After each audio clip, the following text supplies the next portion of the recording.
you can go see every single transaction that ever happened with Bitcoin. It's there for anyone to see. And if you don't have cash available, it's a missed opportunity. On average, it was like 800 quid a month on food, family 4. I was just like, Mike, what are you doing? The personal expenses as well, I think you should look at, not just business, so that you can survive. If you trade on the main exchanges, HMRC have access to all that.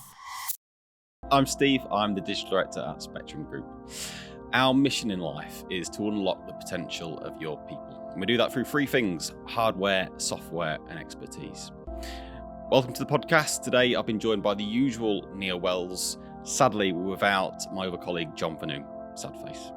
However, we are joined by a very special guest, Brad Walker, who's the MD of Adaptive Accountancy based in East Yorkshire. Brad is really passionate and really knowledgeable about all things business, all things accountancy, but also all things cryptocurrency. So we've been talking about the future of crypto, the future of blockchain, and also NFTs, the impact on all businesses across multiple different sectors. So please like, share, follow, subscribe. And with all that said, welcome to tomorrow's workplace today.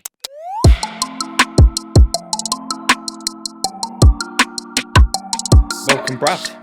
Thanks for having me. Do you want to just give us a quick introduction, who you are, what you do, a bit about your company as well? Yeah, so Brad, I'm 30, the owner of Adaptive Accountancy Ltd. Okay. We've been going as a company since 2017, but I've been doing accountancy since I was 19, I believe. Okay. So I worked in practice to start with, a small firm in Goole. I moved on to a bigger firm in York, got exposed to a few different things there. Moved to the public sector in NHS as a management accountant, and then I was at the Press Association as a finance business partner for their subsidiary Global Links in their IT department. So From there, left to set up on my own. I was always building up a bank of clients, and then that's where I am now. Just keep growing it really. Cool. Now there's a team of 3, and we're just down the road in Newport. Good stuff. So I guess you're in a fortunate position like us, where you're out all day, every day, speaking to businesses and understanding what's going on. So one of the questions I always ask these guys is just what's the trends, what you're hearing from people in the market at the minute, what's happening in businesses that you're speaking to? Yeah. So I think a couple of trends that I'm hearing a lot from my clients are cost of living, which it's not surprising. Yeah. A lot of them are they're reluctant to increase prices, but know that they kind of got to do it. There's some that are on the breadline now, like hand to mouth type stuff. So with some of them, they've asked for like consulting stuff around cash flow forecasting, budgeting. And a lot of it really is just looking at where the cash is really going, and understanding the difference between profit and cash flow. Sometimes really profitable businesses not cash flowing well, or late payers can kill a business. Especially we've got clients in construction, and the amount of times I've said to someone and said, they're doing a bigger project after a bigger project after a bigger project, and I said, you are literally just your first bad payer away from bankruptcy. Like, it's great to take the big projects, but you've got to make sure you've got some capital behind you to fund your day to day. So there's been a few of those types of conversations, really. So we're talking about the economy before we got going. So we think there's potentially dark times on the horizon for the economy. Are businesses that you're speaking to aware of that? Are they thinking, I need to prepare my business, I need to tighten my belt, get my cash flow in order, or not? I think that most businesses think things are just going to be all right. Really? To be honest, I think some of them got heads in the sand and just think, well, I'll probably be all right. I think the ones that were half struggling already, they've reached out.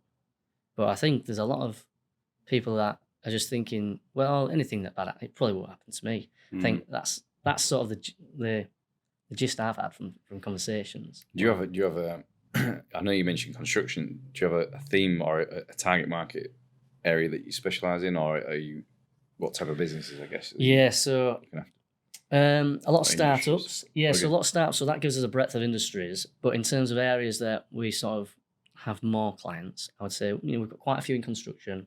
We've got a lot that are in property. We've got a lot that are in crypto and trading and things like that. Interesting. Yeah, they're sort of the 3 where we've got more. I'll come on to crypto in a second because I think that's a really interesting area. But while we're on the cash subject, I saw a LinkedIn post from you not long ago around, let me get this right, you were comparing cash to a tube of toothpaste and how businesses need to do that. So do you want to just explain that analogy a little bit? And what I can't take credit for it. I think it was in, I can't remember the book. I think it might have been Atomic Habits maybe or something like that. But so it's when you go full toothpaste, you're slathering it on like there's no tomorrow. And you don't really care if some goes down the side, do you? You're not bothered. Got loads of it. Yeah. And then when it gets to you're rolling it up and you're trying to get that tiny bit out, all of a sudden, like a tiny bit seems to go for a long way, doesn't it? And it's similar, I think, with your cash. When you've got loads of it, you are frivolous with it because if you lost that, it doesn't really matter. When it gets to you've got no cash, all of a sudden everything is then a decision of, well, should I buy this? So when you're making a £100 purchase, then you might start questioning that. Whereas before you might have been like, well, yeah, it might add some value, so I'll get that because it's not really got the same value as when it's at the end. But what we should do in business really is look at it as though it's nearly empty all the time, making sure that we're making the right decisions with our money always. So then we're real discipline for that. Like you say, again, you look at some really successful people and they, from a startup perspective, that they work and say really blinking and I'm working as if I'm broke. It doesn't matter how much cash in the bank, how much cash flow is coming in. I need to have the mindset of that I'm going broke all the time to just keep it really frivolous and just work out the minimum living costs that are needed. And then, because otherwise, like you say, as soon as you get a big order in or a big contract, you think, brilliant, I'm all off on holiday, I'll buy that car or whatever. And then all of a sudden, like you say, you get a bad payer. You're like, oh, hang on. This is it. I think the key to it is budgeting. I think if you have a budget, you set yourself, marketing's a big one that you can spend endless in marketing. If you set yourself a budget, what you want to spend it with, and then you break that down, and say, okay, I've got this much budget. Where do I want to allocate it? So then at least it can't run away with itself. Or if you've got something that comes on your desk, you think, actually, this would be a great opportunity for us. You can then assess it on that case-by-case basis. Sometimes it can be difficult, though, especially for startups, because sometimes they're slow burners, and other times they go through the roof. And so the budgets that you prepare might not be applicable anymore. But I think the key to that today with technology is your account should be like in real time. That's the key. The problem with accountancy is a lot of the time, traditionally, you're retrospective, aren't you? So you look at the previous 12 months and you have 9 months from the year end to do your accounts. So if you're someone who's right near that deadline, which some people work to deadlines, so that's not good. That's not a good sign. You're going to be what, 21 months out of date before you get the information to make a decision. And let's say you had a lot of capital to start with. That capital could have whittled away, or maybe you've committed money that you've actually realised you won't get the profitability to fund, but you didn't have the information at your hand to do it now. So to make that decision properly, now you'd have it. It's like, well, damage is done. So I think that's one of the keys. I think people overlook the finance department in terms of what information it can give you. And I think that's a good point, because if you think historically, accountants used to, especially when my dad had businesses and things like that, it was like, oh, I'll do my accounts at the end of the year type thing, as long as I've got enough money to sort of pay the bills and things like that. And you're right, it's an accountant was seen as, well, I'll just give him the shoebox of receipts and it'll sort out my tax return and all that type of stuff. And you're right, people do work to those deadlines, and you hear it on the radio. People, oh yeah, you get your accounts in by the end of January or whatever. And how have you structured it to shift in terms of your service? So you're offering people, helping people with the cash flow forecasting and budgeting and things like that. Have you tried, especially with your startups, have you tried to help them with that money mindset, that sort of, because you've said there with systems, is that something you offer as a service? You try and help them get real time? Yeah, I try and, I have a lot of conversations with clients. So I think one of the differences for us compared to like a traditional one is I talk to them a bit like I'm talking here, really, like just talk to my mates, really. And hopefully that lets them be approachable. They'll speak to me about things. So I'll talk to them a lot about the benefits of having these things. And in proposals, we'll go through, like, do you want, how often does you want everything reconciling? To give them the option, to let them know it's available. But it can be difficult for a startup they're sensitive to price, understanding the value that it gives them. So that's tough for them, and I can understand that, because if you don't have a lot of money to start with, if you're shelling out quite a bit on your finance function. It's not bringing in the cash. It gives them the information, but I think in the mind they think, well, there's not a lot of information right now. I've only just got going. I've only just set up the company. And there comes a time when it is needed. But I think the key to it is having regular check-ins. So if you've got a regular, say, 3-month check-in with your client, as a part of the service, as the basic, then at least you're getting an update from them to say, look, how's things going? Have you had any troubles? Because I think these days accounts they're more like your business partner, really, someone to talk to. And the other thing is, I'm a small business owner myself, so the issues they're having, I've had, or I'm working through, or I've overcome, or I've got them to come if they're bigger than I am. So, but working with them obviously gives me a lot of points that I can bring to them because I speak to so many and I see it often. And you see what works, you see which businesses go out of business, and you can sort of understand a lot of time why that happened. And a lot of it is planning. A lot of it is they didn't foresee something that if they actually sat back, they would have realised this. It was going to be inevitable. If not then, like the bad pay with the construction. If you sit back and you think, well, if someone doesn't pay me, what happens? They know that, I can't pay the lads. Then they're not going to work for me.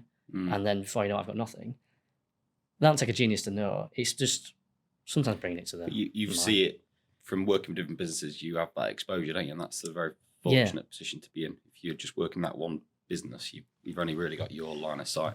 Yeah, and I can think of it more objective, I think, is the other thing. True. If someone works, let's say a construction company is working for one major client, say, and they're always getting the work from them. Let's say they're getting 80% of the work from them. They go, oh, James will always pay me. Always pays me on time. That's fine, but we don't know James's finances. We don't know what other obligations he's got. And it might be good now, but when we talk about the economy might be coming bad.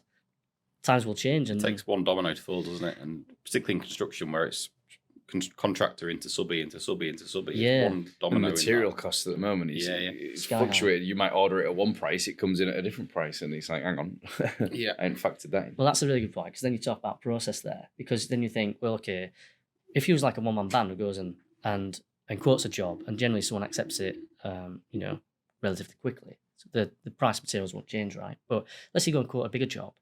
Then I think you need to change your process to say that this quote is only there for, I don't know, 2 weeks or whatever it is you decide. Based on market rates, because of market rates and the price of materials fluctuating, you've got to build that into your sales pitch, basically. Say, look, I can only hold this price for this point in time. And in that point in time, we could come quote, it might be less, but it might be more. And the way the trend's going, it's going to be more. Most of the time, you don't often see prices come down here. They tend to, even when they've risen, then they hold. Yeah, they hold until the next. Yeah. That's for some reason tends to happen. So with inflation the way it is, then what are you advising? I know it's difficult. It's rock and hard place, isn't it? But what's your expectation in terms of inflation moving forward, and what are you advising your clients to do around it? So one thing I said they could do is take your last month's data, look at all your recurring costs. Look at which ones are not necessary, ones that you can just cancel, ones that you think you could provide, there's a substitute for, where you wouldn't lose value to the customer, and then rebase your cost. So don't even look at your sales of that. Rebase your cost, extrapolate out to 12 months, see what your annual is, then look at your sales figures and see, does that look like, a good business or not? If it's looking like you're in trouble, you got to increase your prices, in line with the cost increase. At least you probably want to increase it a little bit more, because your suppliers will keep increasing the prices if you're looking at today's. So next week, somebody else might have written to you and said your price is going up, and you can't keep going to your customers every month and say, well, I've got this other supplier now who's increased his price, so I need to increase another 0.5%. You can't do that, can you? So you've got to have it's like a stepped increase, really. So I've been talking about 1 month, depending on the type of business. Obviously, if it's more seasonal or it fluctuates quite a bit, I'd maybe say look at 3. But you're just trimming the fat, aren't you? And just reevaluating where you can save money. Create a lean business now, I suppose, in preparation for what potentially is to come. Yeah, I had one client. There's personal income, personal expenses as well. I think you should look at, not just business, just so that you can survive on. So if times are hard, you can take less from the business, and it's okay. You will get by. Because I had one client who was earning good money, couldn't understand where her money was going, So obviously I reconciled all the personal accounts, and on average it was like 800 quid a month on food, family 4. And I was just like, Mike, what are you doing? Like, this is just, I know it's 20, 30 quid to go, but they all add up. You know, once you put it in black and white, it was like a mind was blown. And when I was doing it, I was thinking, my word, I'd love to eat this much. Yeah, you're one of the TV programs where you get all the family. It felt like that. So when she came in, I was like, oh my, I know where all your money's going. This is Matt. Matt is a finance director, and this is Matt's team. Day after day, they trudge through endless stacks of paperwork, like mindless zombies. But luckily for Matt and his team, things are about to get a lot better. Since Spectro has digitized their documents, there's no need for physical copies and duplicates to clutter up the office. And with a fleet of Spectrobots to take care of the mundane, Matt's team have changed the game. Don't waste the potential they've got. Get them a robot with Spectrum. Tomorrow's workplace today. One of the things that we talk to clients a lot about is when they're buying software or services off us, they can lay out the initial capital, or they can do it over a X number of years and on OPEX. Yeah. So do you have a view on that then, in terms of the importance of cash, and do you encourage clients to pay up front in capital or spread it over on an OPEX, or what's your view? I think my view is opportunity cost on that. I think, okay, if you're going to give that cash up, one, did you have the surplus cash? You know, how important is it? How many months worth of expenses do you have in your bank? Yeah. You know, I think you should have at least 3, if not 6, depending on the business. But what would you have done with that money otherwise? Is there any discount for paying up front, or would the cost be the same? I think generally for big purchases, I think lease is my answer. For bigger purchases, lease, keep the cash. Yeah. I think that sometimes opportunities come around. Maybe it is to acquire another business, something like that. And if you don't have cash available, it's a missed opportunity.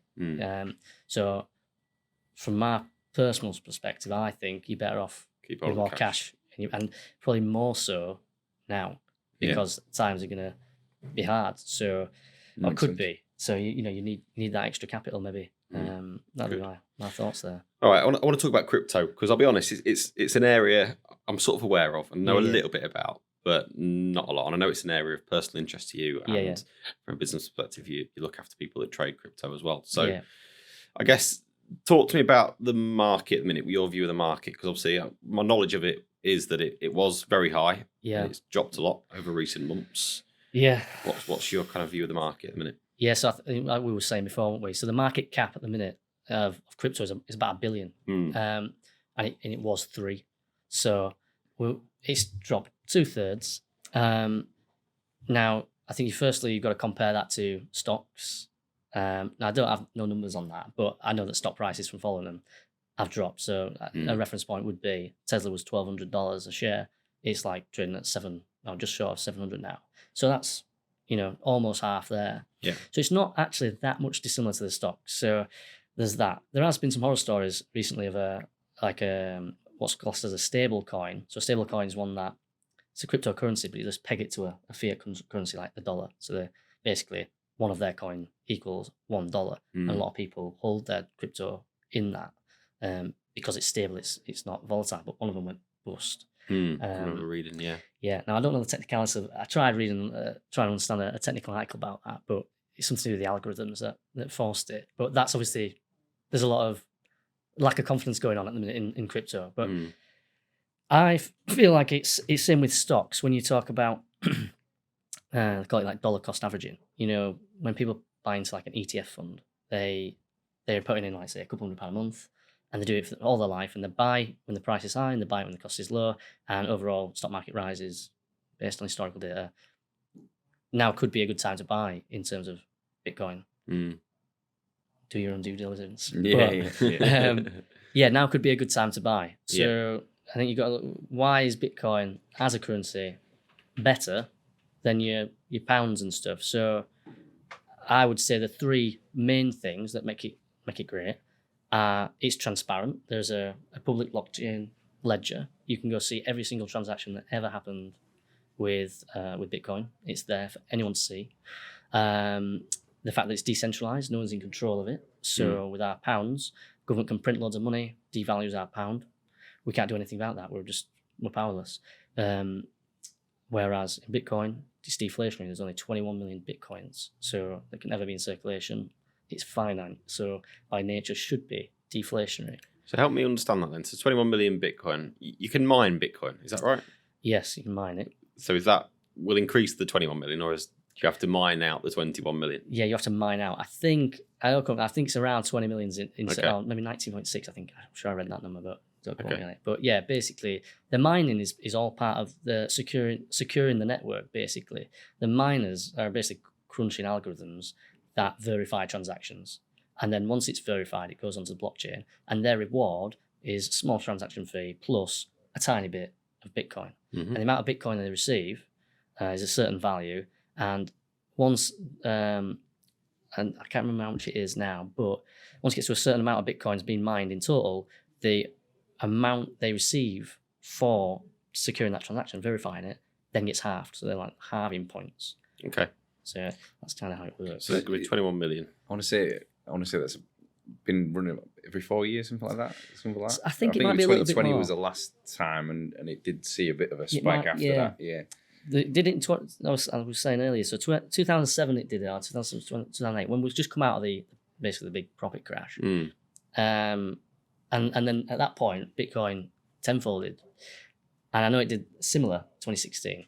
So it's that is interesting because in 2016, life was good in terms of economies. So we've seen it in a time when our economy is doing poorly and when it's doing well, reacts in similar ways. So that's, I think, quite a good sign. Since then, we haven't had a good time of things really in terms of price. But I would think in the long term, it's good because of, like I say, it's decentralized, no one's got control of it, it's transparent, so you don't need to rely on any trust. The trust is there, you can go see it. And the other one is that it can't be, words like immutable. So you can't change it. The transaction can't be changed, can't be reversed. If you pay something on a credit card, you ring your bank up and you say, this wasn't me, I'm not in Venezuela. And they go, all right then, we'll reverse that. Like, they can do that, right? Which is great when you're getting scammed. Yeah. But what happens like if, here's an example of something that happened in real life. So one of my clients, he does contracts in Holland. So obviously he's in Holland. Bank's like, this is odd. I'll freeze his account. You have to prove who he is. The problem is, all his money was going to his business account. They need to transfer into his personal, which you can't do. So now he can't pay his mortgage. So they have so much power. You know, the authorities have a lot of power over it. And also the other thing, it probably miffs people off, is that the bank is somewhere that just stores your money, and they use it. You know, they're a middleman basically, just somewhere to store it while they use it to make themselves rich and give you a pittance for it. Yeah. Yeah. The challenge I always have around Bitcoin or cryptocurrencies, I'm a big fan of like Warren Buffett in terms of investment, and he'll say, "You've got £1 million. Why invest it in Bitcoin? Because what's it going to do? You're not going to get a return on that. Why not invest it in Coca-Cola or a farm where you're going to get a return on that investment?" So what's your response to that? Because, like I said, I think you look at those three things, and you take the practical uses of it. So, imagine if your government's money was it was all in Bitcoin, so you could see the transactional data, you know exactly where it's going. I would say that if you ask people now, where I'd say the trust in our government is pretty low at the minute. Yeah. You know, how many backhanders do we think's happened in our government? Any government, anyway, not just this one, but any. You know, I feel it's very telling when Rishi Sunak's wife's paid loads of tax that legally didn't have to be paid for him to keep his $100,000 a year job. You know, that for me speaks a lot of volumes as to the power and of his job. So I think that having this transparency is an amazingly good thing. You know, I think it could provide accountability, and I don't have to trust that, you know, things are going where they should be going. Instead, it's there in black and white, and we don't have to rely on like Freedom of Information Acts. Anybody who is interested could go and view it themselves. So you think that the transparency of it, the usage of it will in return create demand, which will in return drive the price of cryptocurrencies up? Yeah, I mean, you know, when Russia invaded Ukraine, Bitcoin went really high, like compared, not compared to all-time highs, but it rose a lot. And a lot of the thoughts behind that was a lot of the Russians' assets were being seized. Yeah, I was going to say a lot that, of yeah. this, I mean, it's hard to know, but a lot of the speculation is place of thinking, hang on, plowed it all into cryptos that they couldn't trace. I mean, there is tracing in cryptos. So like if you trade on the main exchanges, HMRC have access to all that. So and so they know exactly who owns what, and they know all the transactions. And I think because it was a little bit like the Wild West before, but like you say now, the fact that people are employing your services to actually do a proper tax assessment and people are realizing. Well, HMRC have sent out letters now to anybody they believe have made gains in crypto to say, get your affairs up to date, basically. And what they're paying income tax on those gains. So it would depend. The typical accountant. So it depends if it's revenue or capital in nature. So there's lots of different things in crypto. If you're just buying, say, Bitcoin, and then you sell it, and let's say you're trading it, a couple of times a month or something like that, maybe a few times a week even, that would be considered an investment. You've no sort of reliable return or anything like that. You've no idea. If you was to, there's something called staking. You've heard of staking, but you can buy a crypto and you say, I will buy it and I will hold it. I will sell this crypto for 3 months. They will give you a return of that, and the returns can be good, like 10% plus on these. So that's quite attractive compared to your bank percentage. But you're then at whims of the markets in terms of capital increases or decreases. However, you've got to decrease by at least 10%, wouldn't you? To make a loss. However, if you did that now, last few months, you'd still be probably losing. The longer you keep it in, same with banks for your ISAs, the longer you keep it in, the higher the percentage they'll give you. So there's lots of going on there, and that there would be income tax, because you know exactly how much you're going to get. It's revenue in nature, basically. Anything that screams that you're getting paid it for a service is income. So a lot of clients I've seen now, actually, if they work overseas in tech projects, a lot of them get paid in crypto. Interesting. Yeah, I've got quite a few clients who get paid in crypto. Oh, wow. And what's the coin, Bitcoin or Ethereum? They tend to get paid in USDC. So it's a stable coin pegged to the dollar, and that's what we get paid in. And most of the time they do transfer it into their own, not normal currency. Because people are losing confidence with the dollar as well, because they printed, I think it was something like, I want to say three quarters of all of the dollars that's ever been printed has been printed in the last 2 or 3 years, and it's just unbelievable. And again, you talked about before in terms of inflation and debt and all this type of stuff, and the fact that when they took the dollar off the gold standard, it's now, what is it? It's just a piece of paper that it's like an IOU more than anything. They can't go to the bank and say, right, give me that amount of gold, because it doesn't exist anymore in that regard. It's not how it is. So and I did read something about, in terms of energy, because the world more or less trades in dollars. I think the first deal between the Saudis and China directly was done, and they didn't use the dollar as the exchange value. So it was like, oh, hang on, if that's going to happen. So it's about the confidence as well. I think with crypto, there's a lot, people are talking about it. It's got a lot of publicity, a bit more edge. I think governments and institutions, they can't ignore it anymore. They're a bit like, well, what are we going to do about it? It's got to such a size, and some of making big plays into it. And if they're looking at a diverse portfolio, they're thinking, well, we're going to put a chunk of money in. And but you see these people that are obviously managing billions, trillions, if not, these big institutions. It's like a lot of people they are educated, sort of guessing. As soon as they enter the market, the price is going to go up, because it is a finite sort of thing. But you can't time the market. If you try and time the market, it's not going to happen. But it's kind of one of those things. But I think with the PR and the marketing around it, people are talking about it. But you touched on the technology that backs it, the blockchain. And I've looked at it from our perspective in terms of, if you just look at it from an information point of view, there's no reason why documents can't be stored. If you've got documents that the information's sensitive, or or just needs to be authenticated, and that audit trail needs to be there, because that's one of the benefits of our system. It's got that audit trail, but there's no reason why you couldn't put a document, and again, you mentioned the sort of NFTs and stuff like that, but touch on that. Again, you spoke before we jumped on the podcast. Well, it's good that you mentioned the document storage system, because they are looking at cloud storage on blockchain. Right. So that's a good thing. But yeah, NFT. So an NFT is non-fungible token versus. So a non-fungible token is something that is uniquely different. Yeah. Fungible token, like your pounds. My pound is the same as your pound, but an NFT is unique. So that opens up a lot of avenues for a lot of different industries. I mentioned a few before we came on. So I mentioned about if you got a fancy watch like a Rolex and you was wanting to sell that, if you was going to buy a Rolex on the second-hand market, you kind of have to go through a third party who needs to verify it's authentic, because without them, you could get scammed quite easily for a lot of money. Now, if you had an NFT that proved your ownership, in your wallet, your crypto wallet, you could prove that you own that, and as soon as the transaction occurs, it's transferred over. So you can prove ownership. And that's one great way in terms of a luxury good.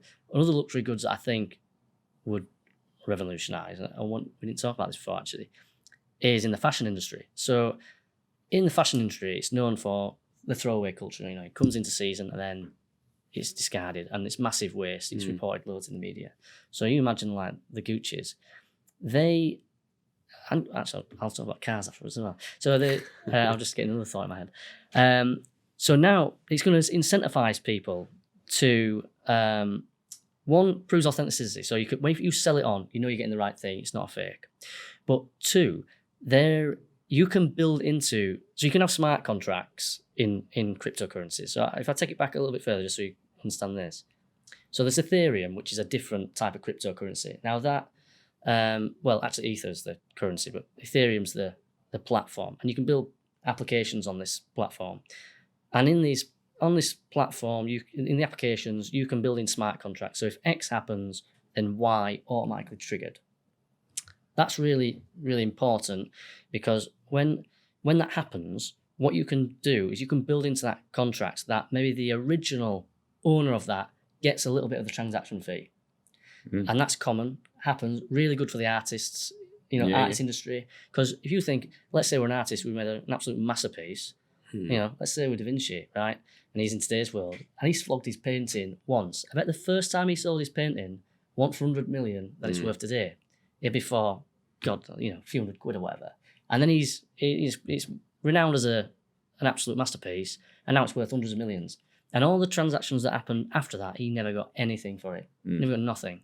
So he's not really gained much. All the investors in between him, they made loads. But now it's opened up a whole new possibility for artists in all creatives, really, where they can then continue to earn off their pieces of work. And really, why shouldn't they? That it was their piece of work. So bringing this back down to the fashion industry, Gucci and all these fashion designers, they can now have the authenticity for resale, but also they can build in transaction fees that they're going to gain from. So you think now, if you're this brand, you're going to make sure that you're high quality goods, because now you're not just building a product that sells the one time, multiple times could be sold. Same could happen with cars. You're not going to have throwaway car culture. You're going to have, the Volkswagens that are maybe last a bit longer. Their actual sales value, lifetime sales value, is going to be much higher if they make sure that they build it really well, that it will last for a long time, because it'll keep getting resold, and every time it gets resold, they get a bit back, and so it's more revenue for them. So I like it. Really good for environmentalists. I mean, that's an eye opener. You've touched on obviously the ones that are building physical products, but I think where it probably it's that intellectual property, like you said, with the art. If they're creating something that's a one-off piece of work and it's got IP, and whether it be a patent, it could affect all sorts of stuff.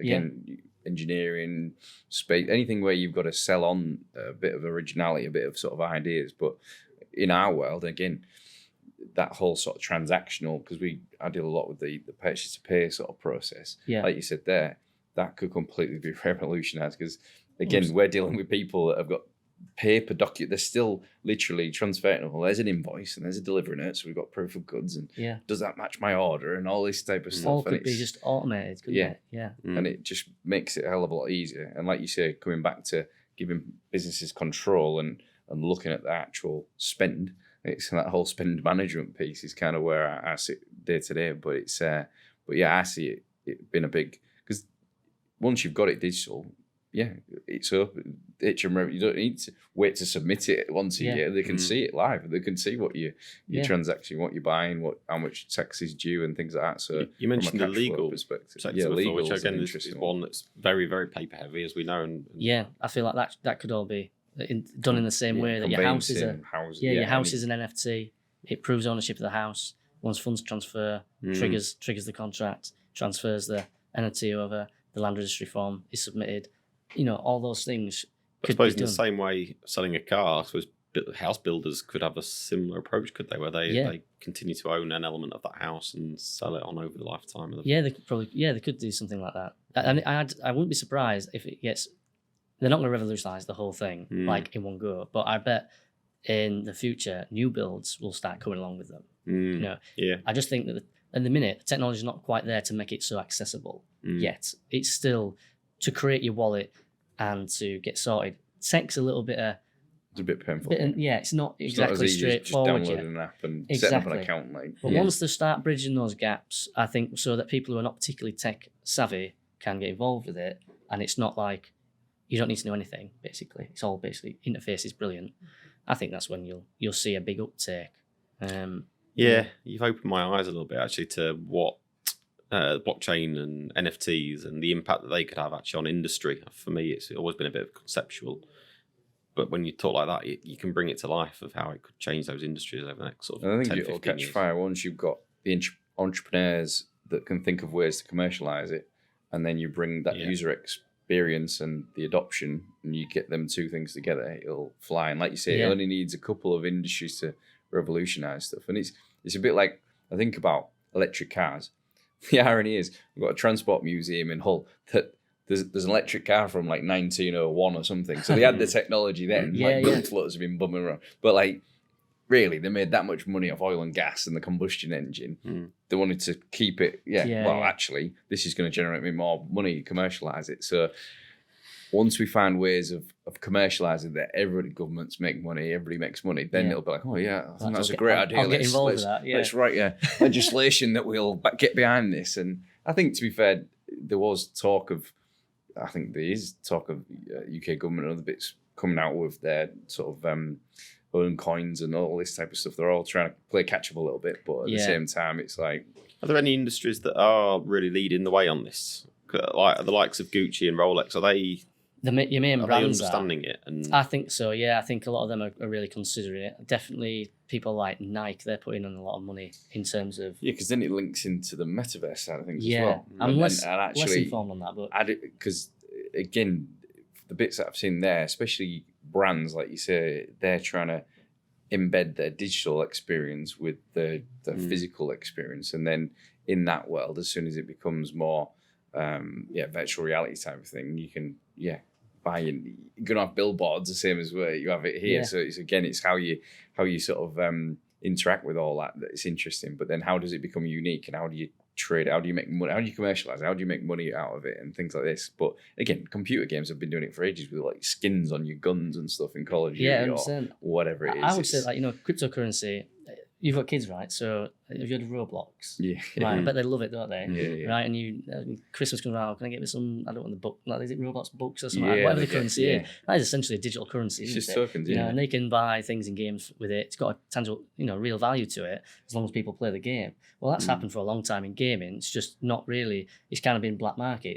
Whether you was into your FIFA and you bought FIFA coins or whatever it is, there was a real money, value to that. There just wasn't someone to facilitate it. It was based on a lot of trust. And now the gaming industry, I don't know if you had to play to earn. So a lot of games now, you can play the game and earn for playing. So I think this is where the world is going in terms of this, is that you had like Web 1 where you could just browse. Web 2 was, you sign up with your accounts, you put your details in, and you're like basically giving up your data really, them to use it. Now you're going to soon get paid for your data that you use. So there's already sites out there that you can be paid for surfing the web. You know, if you wanted to use a search engine, you can get paid for the ads that come your way. You can listen to music and get paid for listening. Wow. It's going to revolutionize music industry. That's another thing, because Spotify and all them, they don't pay them next to nothing, whereas you can build in royalties again. So, and the other thing as well is so I work with a lot of content creators. Okay. And so for them, they're very reliant on the platforms they use. So they're reliant on YouTube. Of course, yeah. If YouTube says to them, they build a massive following on YouTube. Let's say, for argument's sake, they don't have much of a following anywhere else. Mm-hmm. Let's say YouTube says, okay, we're paying this amount now. We're going to half it tomorrow. And this is what you're going to do, right? You've built up this following. Now, you might, over time, be able to build that across or move people across to different platforms. But you might have this problem. This problem's going to happen all the time in terms of, well, it's just greed by corporates. And a really good one, must have been maybe 6 months ago, is, OnlyFans. So they came out and said, we're not going to have X-rated content on our platform. Interesting. But the thing is, most of the people, the content creators there are. That is their thing. So they've gone from, some of them might be earning, God knows how much, but lots of money. Yeah. And now they're under the whims of, wow, I've gone from that to nothing. Some of them probably give up their careers for it because they're earning that much money. So they're under this. So how can crypto help with that? Well, there's something called a social coin, which is essentially your own cryptocurrency, basically. And you can control your market by providing them your own coin to pay for it. So there's no middleman then. And you can use any platform you want. You could use Discord, any way to distribute your media. But it's all about decentralization, this whole movement, about moving from those that have got all the power and taking 99% of the money and giving it to the ones who are creating it, next to nothing, versus all this other way of doing things where actually it flips the balance of things. It goes back to, again, that old adage of the rich get richer, because ultimately that's the way the game is structured. Yeah. So they've printed all this money and it all just flows back because everybody's buying stuff off Amazon. It just goes back to Jeff Bezos and the others that kind of got all these systems in place that, that's just from a commercial, materialistic world that people are consumers. So that, they might get an extra. I mean, during COVID or whatever, we got obviously extra benefits in different countries to keep with the living cost. But I think half people just did the garden up, bought a load of garden furniture, sat in the sun. Did those chores that they've never been doing. And they were still getting paid anyway. So it was like, oh, great, okay. Yeah, no travel costs. I mean, again, I knew that it would happen, but HM Revenue and Customs are catching up on the fraudulent ones that they claim they were setting up businesses or having a business, and then they were getting the 50 grand or whatever and then closing them down. And those people are obviously going to get caught. But that, if it was on the block, it would all be visible from the real world. They'd know exactly what money. So if you say, I need this money to keep my business afloat and I need it to pay my staff, or I need it for marketing, or I need it for materials, well, hang on, why have you just bought that yacht, or why have you just bought that holiday or whatever? And so what's the government's view on this, actually? It's a good point. Are the government backing blockchain and crypto, or are they behind the curve on it? I think so. Rishi Sunak's come out and said we want to be one of the best really in the world with it. I do get a little bit skeptical with things like this because, I mean, the whole idea of crypto is decentralization. We're trying to move away from the powers that be, and they're kind of trying to bring it back in. Yeah. I think that they think there's a lot of fraud that happens with it, and there probably is. Especially how though, if everything's so transparent and visible to everybody, does that not deter fraud as opposed to facilitate it? Yes, there are still ways to hide your identity though. Right. But I don't know enough about that side of it. But I know that there are ways you can still make it very difficult for people to give the information for. Okay. But it's in more of the smaller exchanges. But that doesn't mean it doesn't happen. You know? But they are aware of any big money's moving. Which is, I'm sure they would love. Like, for example, I'm part of a Discord group. Just in crypto, Discord's like a big thing because it's really well integrated. And there's in one of the trading ones I'm in, there's a channel that basically, if a big money gets moved, there's a notification. So it'll say like $40 million worth of Bitcoin's been transferred from one wallet to another, or from one exchange to another. Like, it's obviously automated through programs, but it's there for them to look at, isn't it? I mean, one of the good things, it reduces transaction fees from transferring large amount of monies.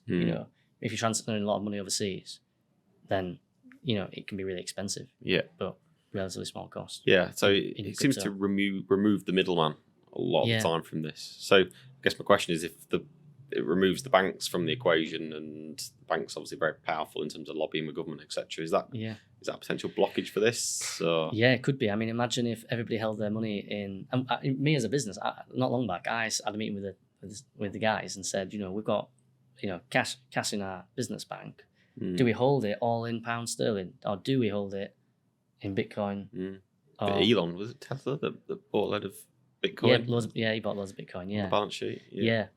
So we had this chat between the team, and we thankfully said not at the time, because the arguments from the team was it's quite volatile. I don't think we should do it. I was very much like, I think long term, I think it'll rise. So I think we should maybe hold some in it. But democracy, isn't it? So we didn't. Yeah. Listen to the team. Yeah, and good, because it could have cost me quite a bit of money. Really. Good. But I'll go on to Discord actually, because that's quite an interesting point with how it fits in. So there's a couple of training companies that I'll speak about. I was going to explain it actually. So there's a training company. He has memberships, so he gives out lots of like business seminars and stuff like that. And he created his own coin, and he said basically, if you sign up to our newsletter, I'll give you like £5 worth of this coin. And what he did, he started to say that, okay, and if you get somebody else signed up to my newsletter, you get a referral fee for that. So it builds up his network basically, and then you can exchange the coin for his services. And then so now he sells his training programs based on his coin. So which is really, so I when I was looking at this, I set up a separate company that was just for crypto tax. So called Kryptonite Tax. So like Superman. Good name. Yeah. So I was speaking to my business mentor. I said, I think I'm only going to accept cryptocurrency for payment, because that would really demonstrate that we know what we're talking about. We've got our own currency going on, and that's how you pay for it. And then I was starting to extrapolate the idea out, and I was thinking, okay, so if you're given these incentives to create your marketing, basically build your lists, build out your reach, and the thing is, when you give someone a coin like that, then they're now incentivized not just to get them involved, because they're going to get the extra referral, but now their coin price rises as well. So they're like really bought into this, and that's the idea anyway. And then what happens is, if they're exchanging that for your services, in terms of real life effect, I could have gone, and I had this conversation with the team. We might go, as I was saying, from being an accountant who does the compliance, limited company accounts, corporation tax returns, all this stuff. But if our clients were using the coin for consultation services instead, that would be them telling us that actually they don't really value their accounts. They prefer the consultant stuff. And we might actually change our entire business, because that's what the customer is telling me that they would rather have. So it might be we're not even an accountant anymore in a year's time. I was saying that this would have the facility to change that. And I'm not saying that's a good or a bad thing, but it means that my client would be telling me what bits of our services that we offer they value the most, because through supply and demand, they would choose the price as well from the coin. So it could go one way or the other. Obviously, you'd set a benchmark, wouldn't you? But like a minimum, obviously, to make sure you cover your costs. But on the other scale of things, the price rises if they're getting it from referrals, the coin. It might be that your usual hourly charge out rate might be loads more, because they're paying it in the coin that's appreciated. So this was what was going through my head when I was speaking to my business mentor.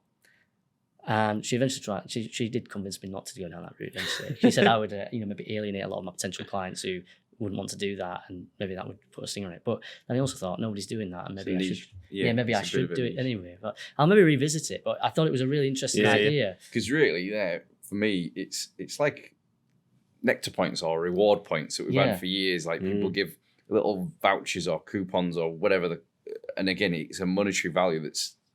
I mean, I remember when I first set up my business doing personal training, I came up with an offer and I just put a monetary value on it. I was like, I'll give you 4 sessions and it's worth, I don't know, 500 quid. And it was just a notional figure, but because you put the figure on it, it's like, it's worth 500 quid and blah, blah. And as long as you deliver the value, because again, whenever you're shifting goods or service, if you think about money, ultimately money, instead of the old years gone by before the monetary system, it was just, I'll exchange that cow for this pig and all this type of stuff. It's just easier to carry it around. But the voucher side of things, it's an interesting play on it because the actual coin could appreciate in value. Yeah. But then also, you've got the whole loyalty scheme. You think about air miles and all that type of stuff. Yeah. They've got certain airlines have got that many members with that amount of acquired air miles. Ultimately, they've got a duty to, if they cash them in, I want to fly from there to there. Yeah. That's got a physical cost. They've got to fuel the plane, but you just paid it in air miles. You don't actually giving you any pounds or pence. But if you link it to a coin that can appreciate separate to that, because I think they do actually have value, but it's again, those air miles, it's up to someone to, I don't know, come in and survey it and say, actually, I'll give you X amount. I think it is backed by, whether it be insurance or whether it be banks or whatever. Yeah. But because ultimately, you're trying to understand your customer base. You're trying to get, like you say, offer them different services. But I do like the content creators like Gary Vee, for example. He's doing his VCon or whatever, and he has different levels of, again, tickets to an event. But if you have some unique experiences linked to that NFT, and that NFT is then worth something, it could become a collector's item later on, or that type of stuff. It goes off in different directions. Fascinating industry. I'd like to understand a bit more about your business, actually, and your background, because you're clearly very innovative and entrepreneurial, and you've young guy that's built a successful business. So I guess any lessons learned from you over the last 5 years of taking a startup and going through that kind of scaling process? So I mean, I've been through the lessons that I think every businessman goes through. I think you kind of got to take each day it comes. You're faced with lots of different problems. You wear every hat to start with. So, when you first set up on your own, it's you to get the business through the door. It's you to do the work.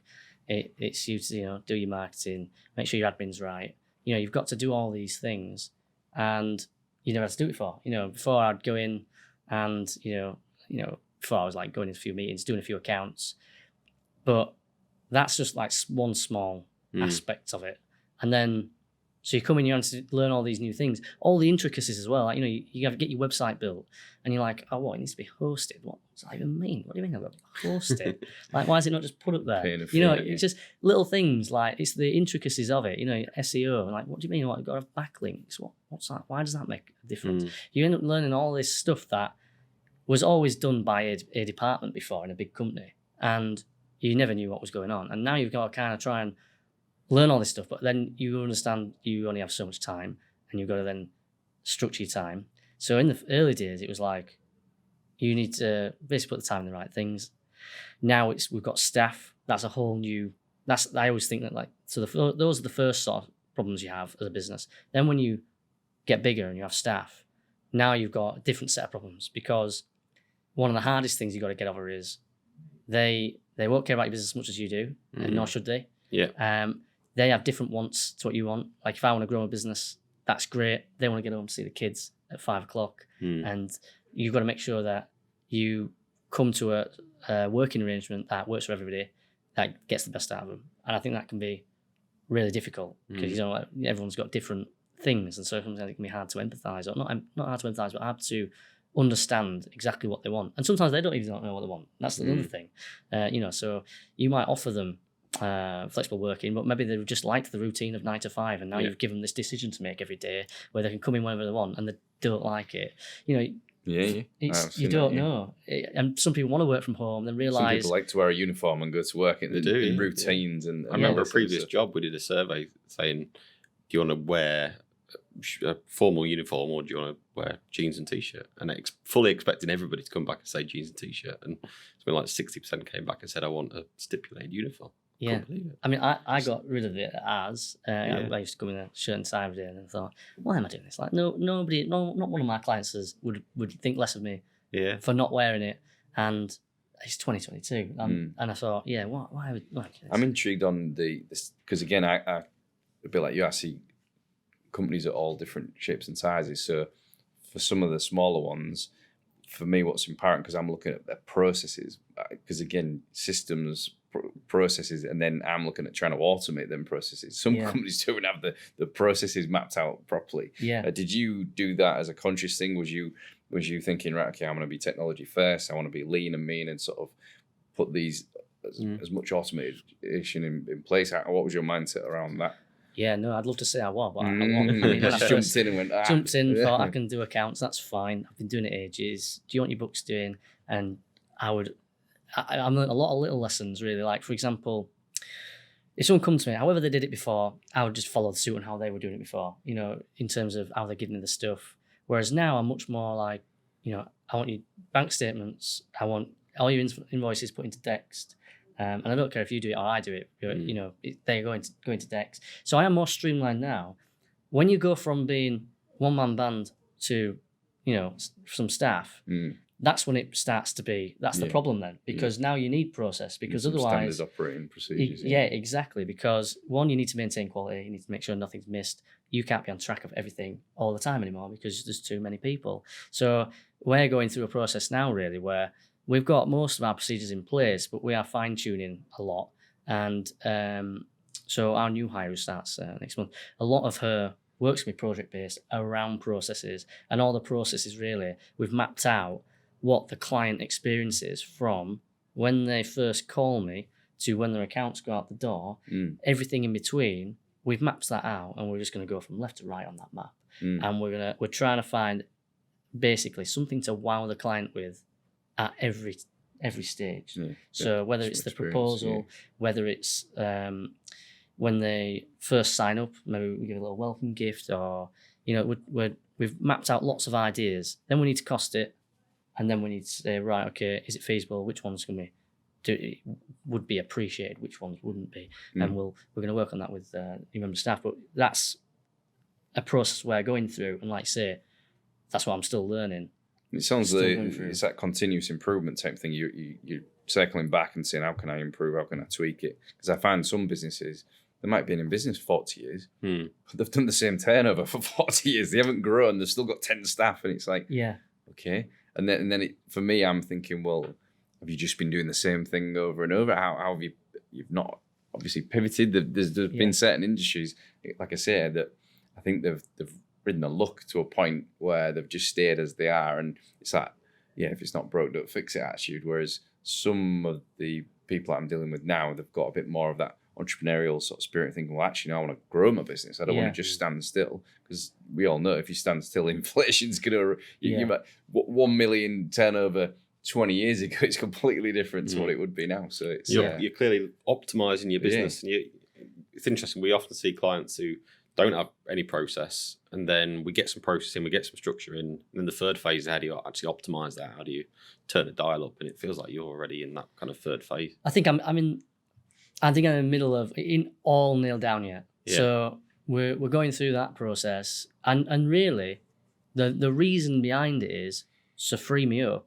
because right now I'm involved in a lot of the day-to-day, and that's not really my forte.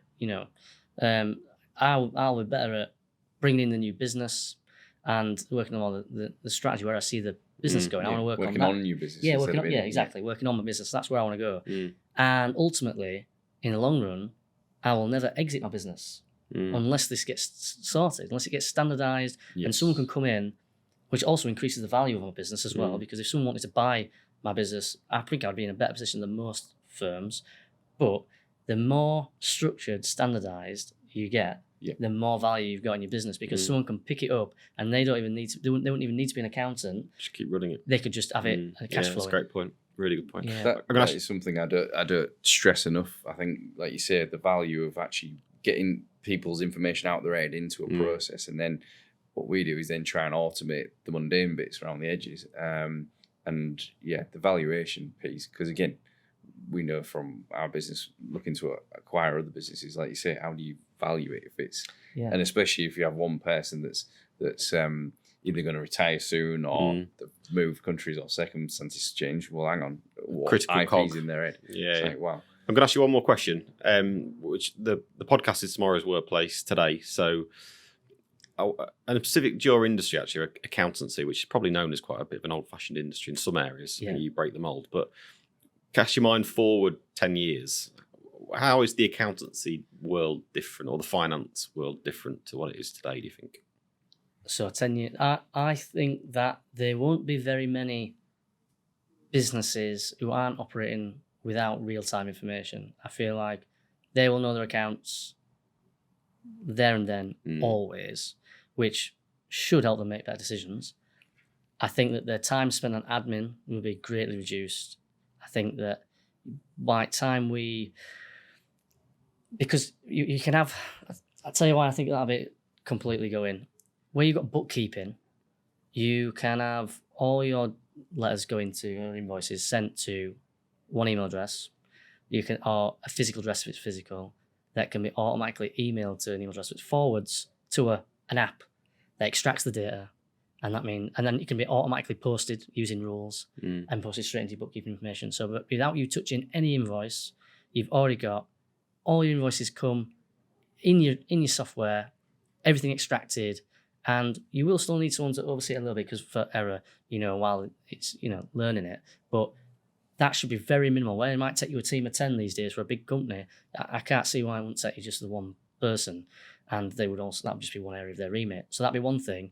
Then you touched on it with the invoices come in, the due date will be on the invoice. That could automatically trigger when the payment date goes, which again, we just need one person to review the payment dates. So all this can straight away be automated.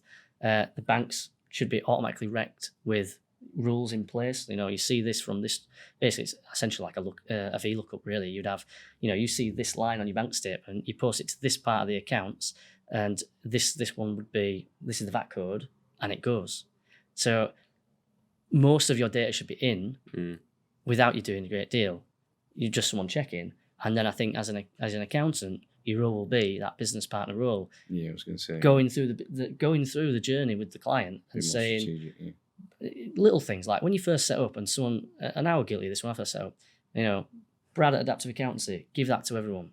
That's great. Now everyone emails me, and that's an issue. Got 300 clients. Yeah. 300 people who can email at any time. My email box can go nuts some days. If you give them info, Adaptive Accountancy straight away, it's not that I'm not trying to be personal, it's that I can't, it's going to cause me to have a bottleneck. So now, there's, someone helps me with my emails, I don't have to reply to them all, because a lot of them won't need my input. I don't need to distract me. So those little things, you go on the journey with the client on what that they can do to be better. And you become more of a business advisor than an accountant. Yeah, you're more really a consultant, more, but just based on numbers. Yeah. And I think that, so like one of my clients, for example, he does LinkedIn coaching, and when he came to me, he said, I said, how good are you at closing? Like, what's your percentage rate?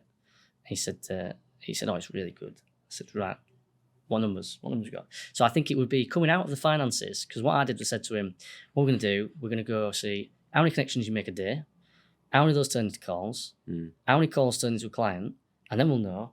Then we go, how much does each client worth to you? That's the average order value, yeah. What's your target? So, if it's, for him it was $250,000 a year. Okay, how many connections do you need to make then? And that's your KPI, not your financials. I think your financials should never be your KPI. So I don't really like, turnover KPIs. I like ones that are behaviours that bring that whole journey into perspective. Like if I do this small thing every day, it's like the Kaizen really, isn't it? You do this small habit every day religiously, then these are the impacts, but we need to monitor it first. And then we can tweak where's getting let down. Because, for example, he gets lots of meetings, but they don't turn into sales. Something wrong with his sales pitch, or maybe his price too high, or we know where the questions need to be asked. Like if he's if he connects with them on LinkedIn and they accept the meeting, then he's nailed that bit. We don't need to be tweaking around it. So I think the accountant will be having these sort of conversations. I did see. I went to a big convention down in Coventry, and there were people like yourself pitching themselves more of a virtual FD type role as opposed to a bookkeeper and an account. Because you're right, there's technology out there that can do that bit. Yeah. So it's like, where can I add value? Well, actually, I can look at your business, I can look at your numbers and say, actually, have you thought about this? And what's your 3 to 5 year to 10 year plan? And okay, are you going to open another office or another branch? And how do we allocate this money? Are we going to get more heads, or could we invest in technology to make it more streamlined? And I think you're right. That's where business owners, because they're in the business, it's that if they have a meeting with you, they know they're going to be talking about on the business as opposed to, shit, I need to speak to that customer, I need to ring that supplier, I need to bollock that staff member, or whatever it is. They're in the job versus actually you having that meeting once a quarter, pulling them out, maybe just gives them that breathing room to think a little bit more strategically about how to reposition the money. Because if it's going well, then they're thinking, right, well, what do I do with this money? And then it's a case of how do I structure it and things like that, and what's the most tax efficient way, which is probably what the biggest thing that they ask. I would say though, tax efficient way. I mean, I think you give one accountant a set of books, another accountant a set of books, we should come back to the same numbers. We operate within the same rules. So from my experience, and this is what I've been drilling into guys who work with me, that there's always been more technical accountants than I am. Right, there's people who the legislation is 11,000 pages long, right, and I don't know it back to front, but I know there's some people out there who love it, right, and they'll know it way better than me. So I have them on retainer because I aren't doing that. It's not fun. I don't enjoy it. But if they're that way inclined, brilliant. I'll give you a call when I need something. So we're a bit like a generalist. We know a bit of everything, but we're not. So like a GP, dodgy with your stomach, I'll send you to the specialist. And that's what I'll do. Now, so for me, what's more important is the customer service, the personal touch, because no one's personal anymore, are they? I mean, amount of times I have to tell guys, pick up the phone, just ring them. Ring them. You will get an answer if you ring them. And also they will like you more because you're calling them. And everyone's just scrolling phones all the time, aren't they? So for me, it's about customer service, about having that chat like I'm your mate, like I'm going through a journey with you, just offering bits of advice or things that I think you just need to be wary of.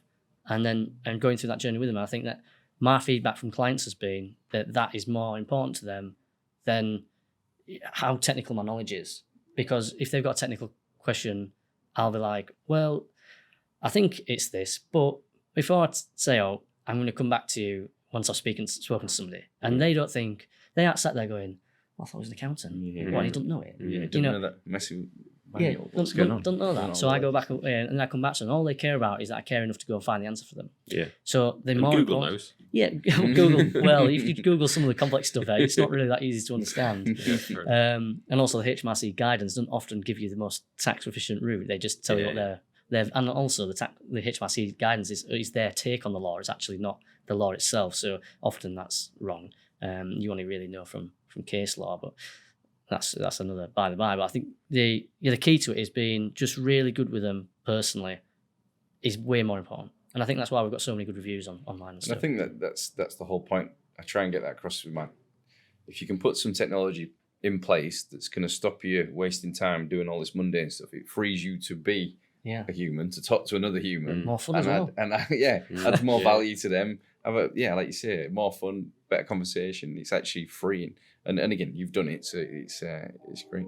Brilliant. But thank you. Thank you very much for your time, Brad. It's been an absolute pleasure. Spot on. Thank you.